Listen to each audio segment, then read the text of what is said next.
Welcome mga kabayan. Andito pa po ngayon sa may Kamsa-Kamsa. Dito lang po itong bandang Rashid Mall. At bagong open lang po sila. Lahat po ng mga item na pipiliin nyo, ang bawat isa po niyan ay 5 reals lang po. Pati mga tissue, mga sabon, shampoo at marami pang iba. Katulad din nitong stop toys, bawat isa dyan 5 reals lang po. Pwede po to sa cargo package nyo para sa mga mahal nyo sa buhay. So ayan po yung mga stuffed toys nila. Tag 5 real lang po yung isa niyan. At dito muna tayo sa may baba. Yan yung baba nila. Yan yung mga item na kuan din 5 reals. So dito tayo sa unahan kasi dito po ako sa may second floor. Itong second floor na to, yung mga laruan to, stuffed toys.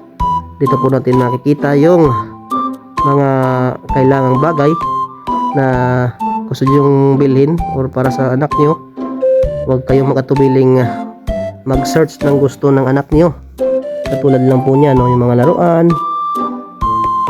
lang yung medyo swak sa budget, pero pag-iipunan ko pa rin para lang may ipapakargo ako pag sa sunod na sahod. So yun po yung mga laruan guys, yung buong palibot sa second floor, puro laruan lang po yan. May school supplies din sa unahan. Ayan po, klase-klase pong naghaluan dito, yung mga larong pambata. Ayun no. Ayan, pasensya na, medyo malikot yung camera ko kasi iniiwasan ko yung may mga ibang lahi na hindi baka bawal, hindi nakabaya, so iniiwasan ko po sa camera. Ayan po yung school supplies na dito. Yun, may mga notebooks, may mga pencil din sila, rollers, eraser at iba pa. Ayun, may mga coloring tsaka stickers din sila. Ito yung mga lapisan dito, yung mga pencil, ballpen. Dito po, nakasabit po yung ballpen dyan, no? 5 real lang po yung carton na yun, pentel pen, yung color pen. At marami pang iba. Dito naman tayo sa kabila. Ito yung mga roller, yung roller doon. Ilaw, meron din silang ilaw dito. Ayan, pang hardware yan. Pag kinakailangan, mga tools. At dito naman sa kabila ay makikita po natin ang mga may mga ito sa bitanos para sa mga sabon sa CR, pwede yan gagamitin.